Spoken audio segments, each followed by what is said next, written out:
देख रहे हैं नेक्स्ट 9 न्यूज। स्वागत है आप सबका दर्शकों हमारे चैनल में एक बार फिर से मैं आप सबकी होस्ट तृप्ति लेकर आई हूँ आपके लिए ये बड़ी खबर।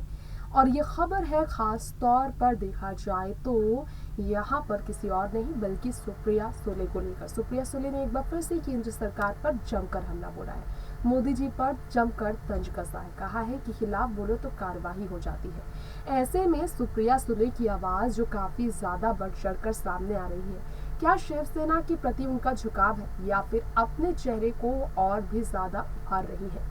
राजनीति की दुनिया में सुप्रिया सुले कोई नया नाम तो है नहीं, एनसीपी प्रमुख शरद पवार की वो बेटी जो कि राजनीति में अपने पिता से ही सीखती आ रही है, सालों से, और काफी सक्रिय भी रही है।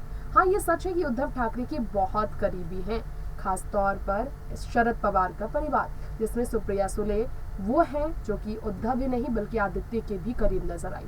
लेकिन यहाँ हम आप सबको बताना चाहेंगे कि उद्धव ठाकरे का सरकार पर बने रहना, सरकार की कुर्सी की कमान संभालते रहना मुश्किल दौर से गुजर रहा है।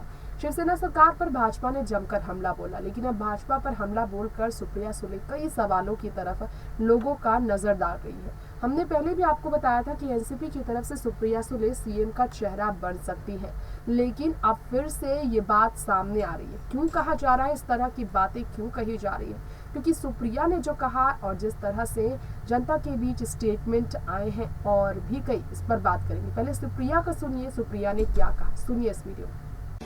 जैसा कि आप सबने जाना ही है कि अभी हाल ही में खबर आई थी कि शिवसेना और एनसीपी अपना गठबंधन तोड़ सकती है, लेकिन यहाँ आप जानिए जरा किस प्रकार से सुप्रिया सुले के स्टेटमेंट से लोग हैरान रहे। उन्होंने कहा सीएम उद्धव सीएम के पद पर 25 साल तक रहेंगे। अब आप जानिए, सुप्रिया सुले ने कहा था उद्धव ठाकरे मुख्यमंत्री हैं और आने वाले 25 साल तक वो मुख्यमंत्री रहेंगे।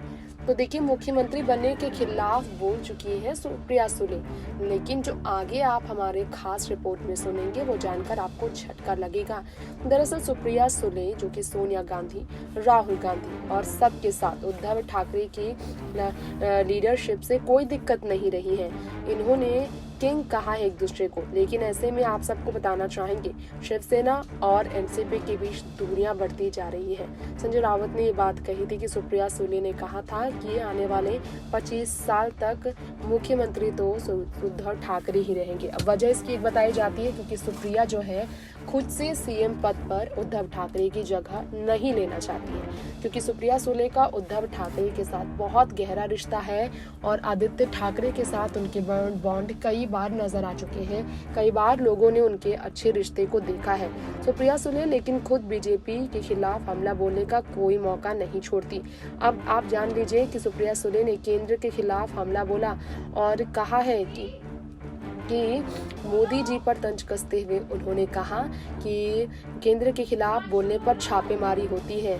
तंज कसते उन्होंने कहा Limca book of world record में दर्ज कराए नाम। जी हाँ, इस तरह से हमला सुप्रिया सुले ने मोदी जी पर बोला, तो मतलब तय है कि एनसीपी नेता सुप्रिया सुले जो जान चुकी है कि कैसे मोदी जी को घेरना, यानी कि भाजपा सरकार नहीं बनने देंगी और शिवसेना की वो साथ ही रहेंगी, तो मुख्यमंत्री पद पर उद्धव ठाकरे के बाद सुप्रिया सुले एनसीपी ने की तरफ से पसंद बन सकती है। अब आगे सुनिए कि कैसे शिवसेना नहीं बल्कि एनसीपी की तरफ से सीएम पद पर कोई दूसरा चेहरा बन सकता है, लेकिन एनसीपी पार्टी से सुप्रिया का नाम चर्चा का विषय बना है, क्योंकि एनसीपी की तरफ से भी सीएम चेहरा किसी को बनाने की चर्चा हो रही है।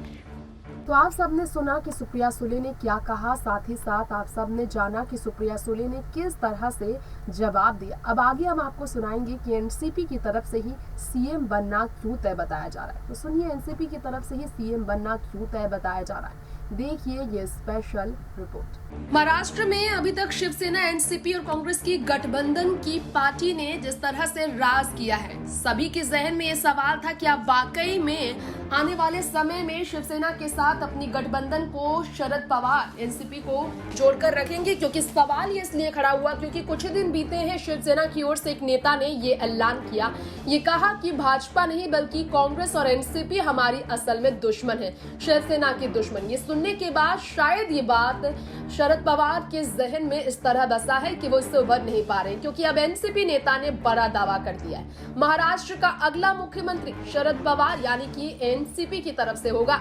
अब यहाँ जान लीजिए कि राष्ट्रवादी कांग्रेस पार्टी के नेता धनंजय मुंडा ने भी इस पर रिपोर्ट दी है शरद पवार को लेकर। कहा उन्होंने अगला मुख्यमंत्री एनसीपी से होगा। एक जनसभा को संबोधित करते हुए मुंडे ने कहा कि उनके प्रयासों के कारण शिवसेना के नेतृत्व वाली महाविकास आघाड़ी सरकार में सामाजिक न्याय विभाग को प्रतिष्ठा मिली है। ये बात उन्होंने कही है, जिससे मालूम चलता है कि वाकई में तैयारी एनसीपी की तरफ से मुख्यमंत्री का चेहरा लाने की है।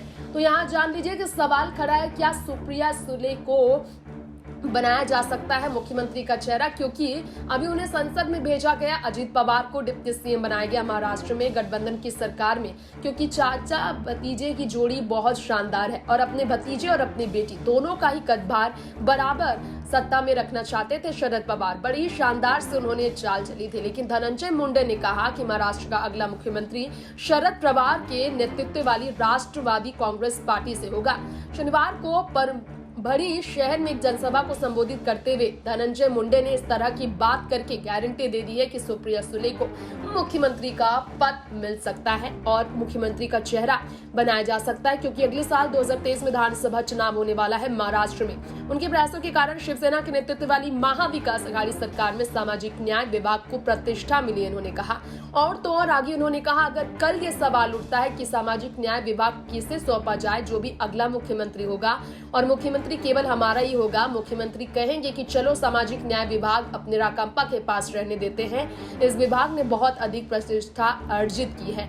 ऐसे में उद्धव ठाकरे के नेतृत्व वाली सरकार में प्रमुख घटक है राष्ट्रवादी कांग्रेस पार्टी की बात की जाए। शिवसेना पिछले महीने ही सत्ता में 2.5 साल पूरे कर चुकी है, लेकिन विगत में महाराष्ट्र विधान परिषद में विपक्ष के नेता के रूप में कुशलता से काम किया गया था। इससे पहले राकंपा प्रमुख शरद पवार ने मुंडे को विपक्ष का नेता नियुक्त किया था, लेकिन तत्कालीन सरकार को हिला दिया था उन्होंने। ये भी उन्होंने अपनी तरफ से स्टेटमेंट दिया है। नेक्स्ट 9 न्यूज़ से तृप्ति की रिपोर्ट।